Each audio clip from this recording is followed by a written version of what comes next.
our clients are happy, our employees are happy, and they're getting the benefits and the pay, and they're having the experience they want to have, you can differentiate yourself from most of the other companies out there that are more just kind of that pure leasing business. Don't you dare have a backup plan. You go all in and you don't fail. I've always loved that. I've kept that with me a long time because I think it's true. I think if you think and you're worried about failing, you'll fail. My guest today is Rich Thomson, founder and CEO of Dreamliner Luxury Coaches, one of the largest suppliers of tour buses and logistics in the United States.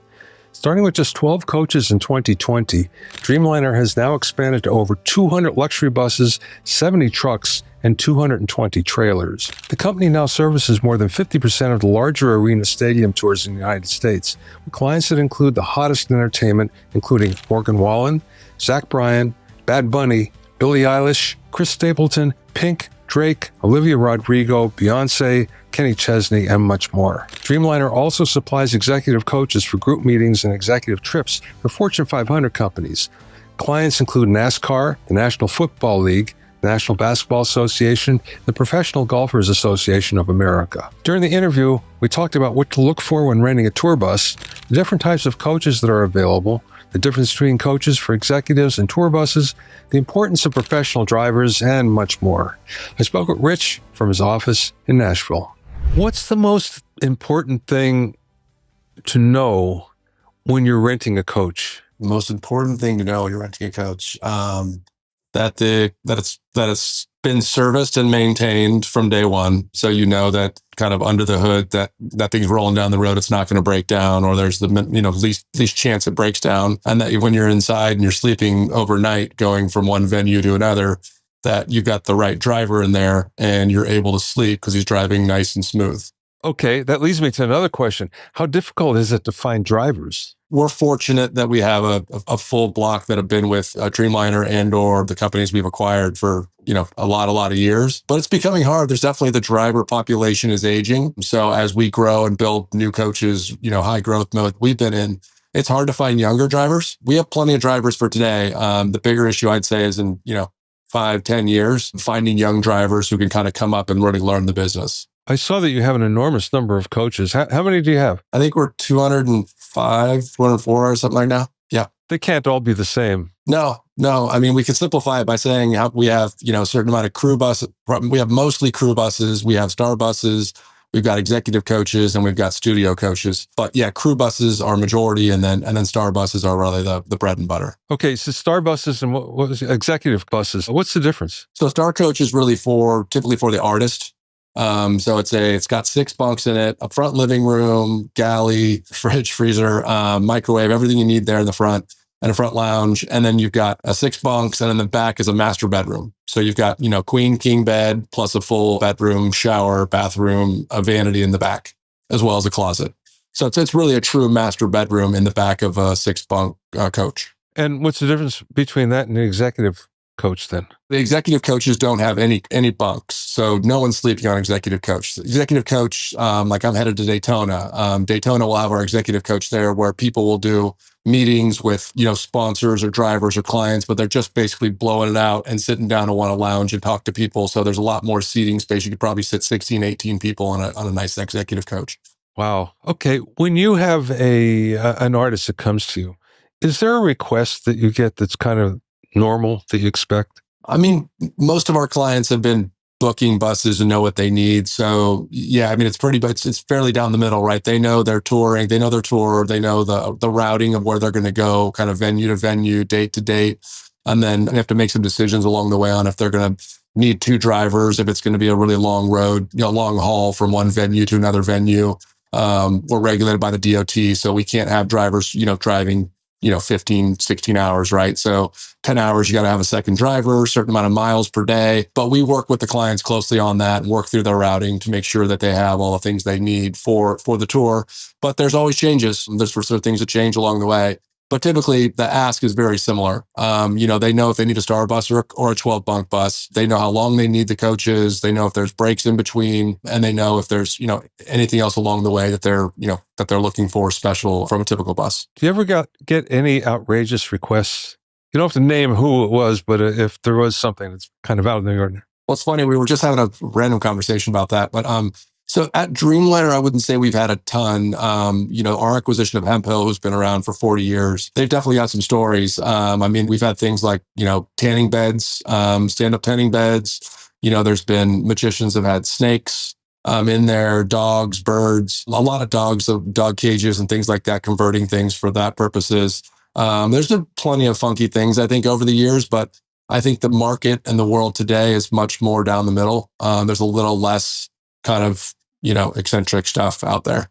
There was a quote on your webpage somewhere, something about you meet the star wherever they are. Is this like international, or is it just the United States and Canada we're talking about? For us, we're just doing stuff in the U.S. and Canada. Yeah. There's a couple other companies that do Europe, but you can imagine, putting buses on a ship and getting them over to Europe, not super cost effective, and it's a smaller market too. So we stayed focused here in the U.S. and Canada. Yeah, it seems like it's a kind of a hassle over there now, especially with Brexit.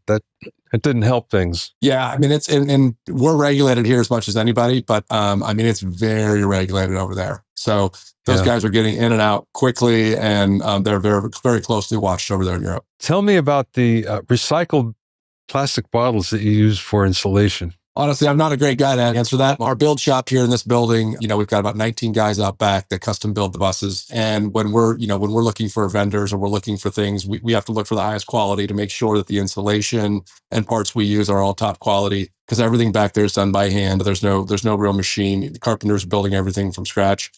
So anytime we can find something that's green or, recyclable, or, if there's things like that we can find, we try to use them. Unfortunately, a lot of them are not as, high a quality a product. So we'll never sacrifice quality for anything, for that matter. We're going to build these buses, and our buses, we've got some 15, 20-year-old buses that still run great. People still use them. So we have to keep it that way and make sure that we build for the long term. Do people really care if it's a new bus or not? No, as long as it's in good shape, like a new bus, and it doesn't have that. There's definitely people that, want that. Hey, I want a bus that's, brand new, or I want a couple-year-old bus. I don't want more than a 5-year-old bus. Because people have had bad situations or breakdowns, we keep our fleet all very proactively managed. Anytime there's a service that needs to be done, or we get to a certain mileage, we're putting a new engine in, a new transmission. We're doing a full service, kind of what they call hot side or 250K. So we try to make sure those things that, whether you're a 5-year-old coach or 10-year-old coach, that it's been serviced and it's in just as good of a shape as a new one.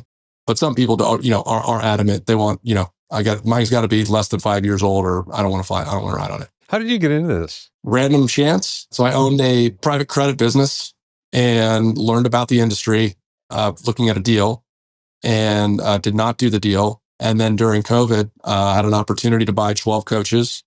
Thought it was a really cool industry, believed that touring had to start back at some point. So I bought the 12 buses, hired a guy to lease them, and, figured out this would be a great little side hustle. And from the time I bought those 12 coaches, one opportunity after another, in a very kind of small, niche-y industry with a lot of kind of, founder owners that are not super involved. I saw an opportunity and got to know a couple other owners, and along the way I've kind of had very unique situations working directly with the existing founder owners to let them retire, to buy it and kind of build something big and special, for ourselves here, and take an industry that, again, is run by a lot of people that own buses, but maybe not everyone thinking about this as, hey, let's make this a real product and a real service, for all the clients out there. We can provide, for the biggest tours with 20, 30 coaches. We can provide for the country guy that wants to come in and out of Nashville every weekend, and is still up and coming. So all the above. I have a friend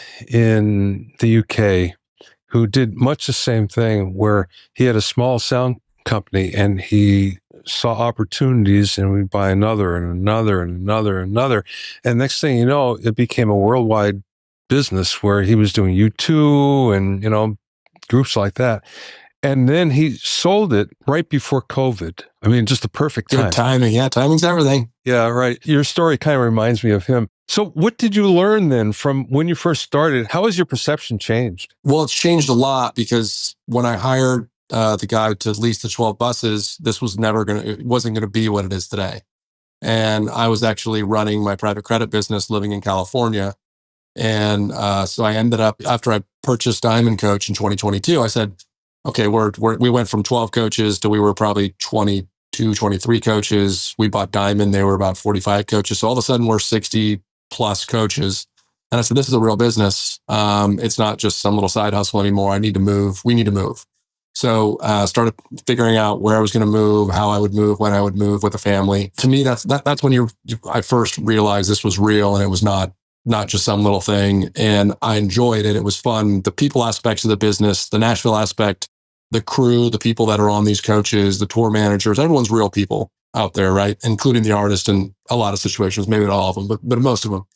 And so, I think I realized after that acquisition that it became more of a real business, that I needed to kind of change the mindset of it's an investment that someone's leasing for me and there's a team out there doing it to, okay, I need to be a lot more involved and I need to kind of really, dig in.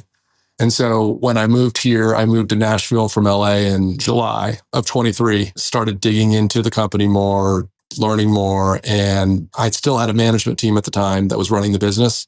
But after being here a little while, I learned that that was not the management team to take this business where it needed to go.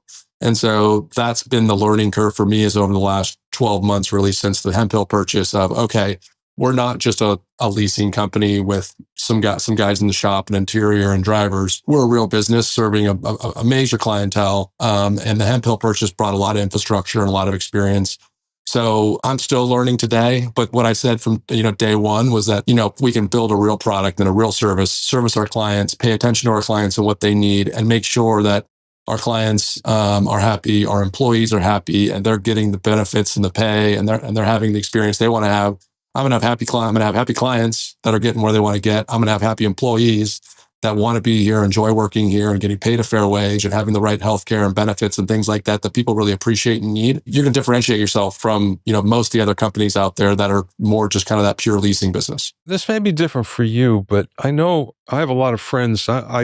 I'm in LA, I'm in Burbank, and I've had a lot of friends that moved to Nashville and have moved back. And one of the reasons why is, he said, the people are lovely, they're wonderful, but it's really hard to get close to make friends, because unless you grew up together, it's not quite the same thing.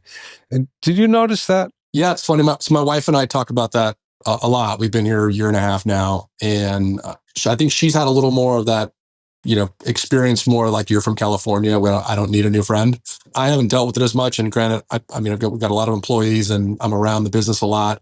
So I get to meet a lot of people in the industry and bouncing around. But I believe there's definitely a good portion of that's tough to kind of meld in. But there's actually so many people from California, from Chicago, from New York. Like, it's such a melting pot here that I think you just have to find the right groups and the right communities. And we're all busy. I've got 3 young kids, so, when not working, what are we doing? We're going to a practice. We're traveling for a hockey tournament or to club soccer or, volleyball, whatever it is with the kids. But it's just that I think for me personally, a lot of it has to do with our age and our kids make it difficult, to go out and really socialize. Yeah, right. So you don't notice as much, for sure. Right. Okay. So I take it that it's not just the music business that you service. There are people that want a coach just to rent for the summer or something like that as well, right? Absolutely. Normally, you're not going to get a lot of guys that are going to be able to take them in the summer, because peak season of touring is, call it March to October. There's still stuff that we fill in for people if something's available, and we can let someone take it for a weekend, a week or two here and there, whether it's an actor or whether it's a wealthy family that wants to go somewhere. During football season, you got a lot of guys that want to take it down to the SEC game and park it there and tailgate and do a weekend, or they want to go on a guy's golf trip. But outside of music is where we're starting to focus more and try to diversify the business a little bit with the amount of coaches we have.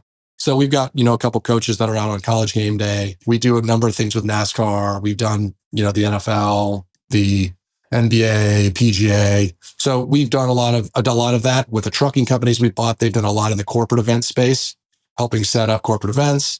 And so I think that's where hopefully we'll start growing more, because the music business, we know that's our core business. That's not going to change.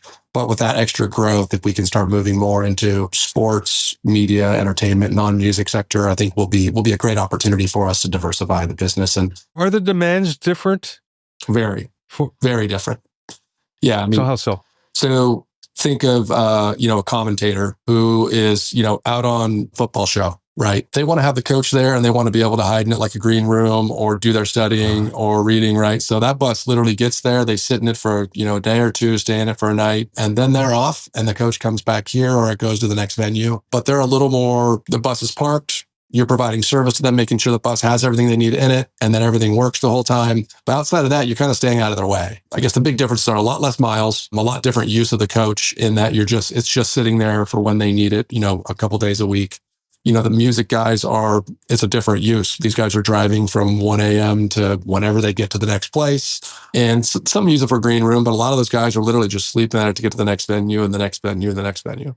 So the corporate guys are using it for different. They want to entertain. And so like a NASCAR we'll go to, that'll be set up and it'll be 4 seasons inside, right? The slide will go out. We'll set up everything that way, whether it's drinks, cocktails. There could be a server sitting inside of it to make cocktails or you bring people apps, or they're just, nice catered stuff sitting in there. So an owner of a team or a driver can come in and get what he wants to get while he's sitting there relaxing to hide from the crowds. Nice. You're into trucking now too, right? Yeah. Yep. Was that an opportunity that just showed up, or is that on the plan? Okay, let's do this too. Definitely showed up. I never even thought about trucks. I didn't even learn about the trucks when I first learned about the industry.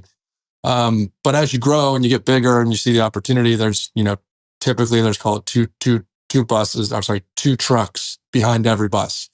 So the crew's got all the guys that are doing all the production, staging, rigging, all that stuff, right? And the trucks are bringing all that equipment along with them. So it just makes sense to have, trucks. The trucks are doing the same routing. Most of it's the same routing. And so, the trucking industry, even more than the buses, probably less sophisticated. You've got the drivers and buses have always been a little nicer, a little more professional than trucks. So if we could take that same level of product service into the trucking side, and when we go to our clients and say, actually, we can handle your buses and your trucks now, and you're going to have the same professional drivers with, collared shirts and Dreamliner logos and hats. They're not wearing flip-flops and shorts and just showing up smoking, out in front of the place. You're actually like just being a professional to the industry. I don't mean it to be that black and white, but I mean that there is a big difference there in, your mom and pop truck drivers versus, a company trying to provide a real service. And so, yeah, for sure. So the opportunity was just there. And, I was very fortunate to meet a couple founders of 2 companies doing complementary trucking that knew each other, worked well together. And so they were excited to come over and join us, and they saw the synergies of like, hey, we can leverage my contacts, your contacts, bring them together and start bringing full solutions to the table for all of them. And as much as we won't be everything to everyone, ideally we can be most of what everyone's transportation needs are for our key clients. Yeah, it makes a nice package then. Absolutely. Yep. Easier for everybody for sure. I saw that there's something about coach sales that you do, and I guess there comes a point where you say, okay, we have to turn this one over and get something new.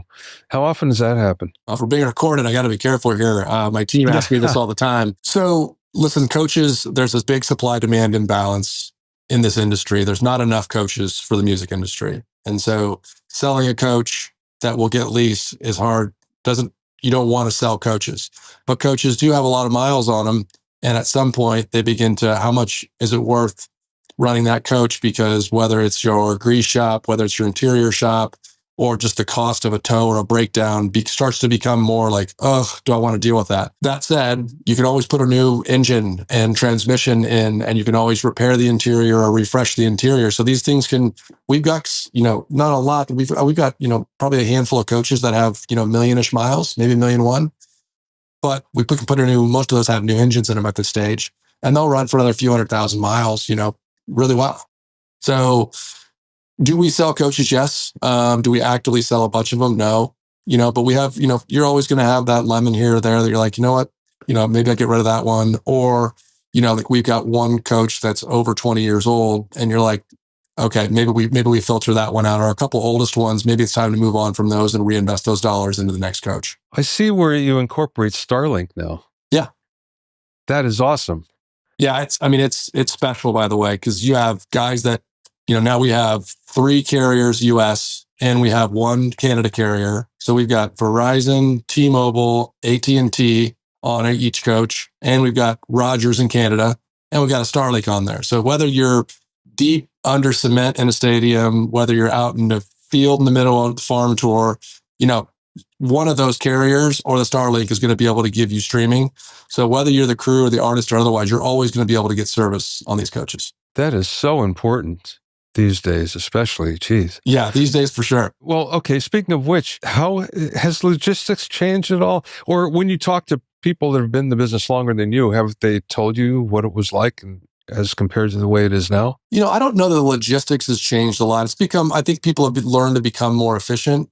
But this industry, to me, I probably get punched for saying this, but it's still a little bit the wild, wild west. Everyone does it the way they want to do it, and everyone has their own way, and that's that. I think the routing and stuff typically is what it is, but some people want to run a certain way. Some people want to run a different way. Some people like stopping and taking an extra day. Some people like just powering through to get there. I don't think there's massive changes in that. I think there's definitely a massive change of the rock star mentality that there used to be of, whether you were crushing a hotel room or a tour bus, people did a lot of that. That doesn't happen as much. It happens, but I think it's very rare compared to what it used to be back in the old days. Yeah, we all hear those stories. Yeah, exactly. So did I, Yeah. which scares me to death sometimes. I bet. Yeah. Where would you like to see this go? It's a good question. I mean, at this stage of the game, diversification into other segments of the market, non-music, is important. I think we will more than likely create a separate brand to your question on coach sales. Rather than sell those coaches, we create a separate brand. So we keep Dreamliner a very high-end brand of the nicest, newest coaches in the industry. And then we carve out, coaches after a certain age or mileage. And we say, these are going to be our kind of a separate brand for the more up and comers or guys that just don't want to pay full pop for a nicer, newer coach. They don't care what year it is. They can save some money. It's very helpful to the industry, I think, because coaches have become very expensive for a lot of artists and some people just can't afford them. So if we can make those affordable for a lot of people, it will help the industry tremendously. And so we do talk to a lot of our tour managers, production managers, business managers for that matter, and ask kind of how and what we can do on that front. So to me, a big chunk of our next success would be building that second brand and trying to really service the guys that can't afford the high-end new coaches. The other big thing is taking our relationships at the tour manager for buses, production manager for trucks, and business managers for each, and kind of bringing it together and saying, guys, let's make sure that we really own these relationships. And that when they call us, they know that Dreamliner's got trucks and they've got all brand new Peterbilt trucks and trailers. They know they've got all high-end Prevost, very top-notch, quality-built buses, and they've got professional drivers in the buses, and they've got professional drivers in the trucks. And they know that there's 5 rescue buses across the country. Something happens, there's a breakdown, we can be there within hours, and we'll make sure you get there. And that there's a full system of support across the country with this business. So when they know, what you're getting, you can call us and, you can look at any big brand or retail chain, right? You want consistency, right? And that's what I want to bring. In silly terms, I'd say I'd love to be NetJets of buses, right? You know exactly what you're getting. There's always going to be a high quality product and you're always going to get that high quality service.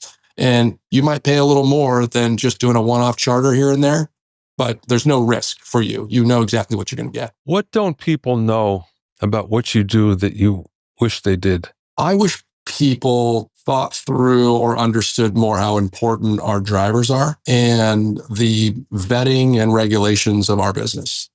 I think historically the business before ELDs, electronic logging, I think people did very much the wild, wild west of how long someone would drive and how much things should do. We're a lot more regulated now. And one of the things that we think about a lot, and I'm not saying, by the way, none of this was meant to be negative to other folks in the industry, but I think we think about making sure that driver's been, we're checking those drivers for safety, compliance, background checks, right? We're making sure everything it works and is within the guidelines and compliance around the industry.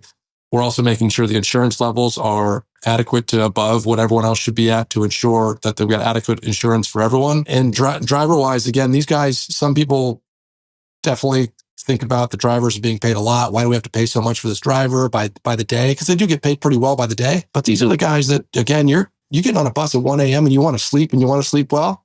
I think I want that right guy on there. I'm not sure I want that taxi driver, Uber driver, or truck driver. I think I want that professional driver that I trust to do that. So there's some of that I'd love people to understand. And I think just the thought behind infrastructure of this business, I think there's a number of companies I believe that, again, are just putting the buses out there and, they might clean them up, swap them up. But they're not really making sure the maintenance is taken care of and that the service is there for them. Yeah. As we talk here, I've been thinking that your previous experience in the other industry has really served you well in this one because you come with a different approach and a more business-like approach. it sounds like. I think so. I mean, I'm fairly biased, but I believe that. I mean, most of my career, 20 plus years in creating my own credit fund, has been working with guys like myself, with the entrepreneur, and saying, what do you have? What do you need? And where are you trying to get to? Right. So whether it's getting the right CFO on board, whether it's getting the right, accounting ERP systems for your accounting, whether it's getting the right pipeline and systems in place for checks and balances, processes, procedures, and not doing that in some large corporate way, but doing it in a way to make sure that we're being efficient and that our clients aren't being missed and we're not just wasting money on things that we shouldn't be wasting money on, right? I think there's a lot of things that we're going to waste money on because we're in learning curve still. But the more people understand how we're thinking about things and that it's not just, hey, we leased the bus, we did good, right? It's, okay, like who touched it? Was it done the right way? And if someone calls right now, how long will it take us to get a bus ready and get a driver in it and get it out the door? Do we have it ready if someone needs it or calls last minute? So I believe that not only did that help me think of these things from more of a business perspective, economic perspective, but I think it also made me appreciate this business more than probably most people do. It's fun. You have so many great people at this company here specifically, but in the industry, and so many people relying on you for your buses to get you to the tour. Think of the amount of crew on some of these big shows, big productions and big shows out there. These guys are all relying on us to get there. So it's been fun on that front versus, the credit fund where you're dealing with investors and the SEC and, it's a different animal. So I appreciate the real world, the real people aspects of things quite a bit here. Last question, Rich. What's the best piece of advice that maybe somebody imparted to you or maybe you learned along the way? Don't have a backup plan. To explain, having a backup plan means that you're not all in. It means you don't have to worry if you make a mistake or if you screw up or you blow it up, right? If you have a backup plan, that's the way. Unfortunately, I did have my credit fund, but I was also building a credit fund and had employees and stuff there. I took this risk and went all in kind of early COVID to say, let's give it a shot. And I was coached that by a couple of entrepreneurs that started their own companies, very successful companies. And they said, don't you dare have a backup plan. You go all in and you don't fail. And so I've always loved that. I've kept that with me a long time because I think it's true. I think if you think and you're worried about failing, you'll fail. If you feel like I can't fail because I got to make this work. When I started my credit fund, I was in 2019, my third kid, like the week that I started, that was last job. He was 3, but I mean, three kids under 6 years old. And you jump off and go give it a leap. Is there a backup plan? I guess you try to go get another job, but it's a risk, right? I think you got to be willing to take the risk and not have that fallback plan. That's a good place to stop, I think. Okay. Very cool. Very cool. Yeah, thanks. Thanks for listening and being in my inner circle. Remember, if you have any questions or comments, you can send them to questions@bobbyowsinski.com. You can also learn all about the latest in music, audio, and production news, and find out about openings for my latest online classes at bobbyowsinski.com. This is Bobby Owsinski. I will see you next time.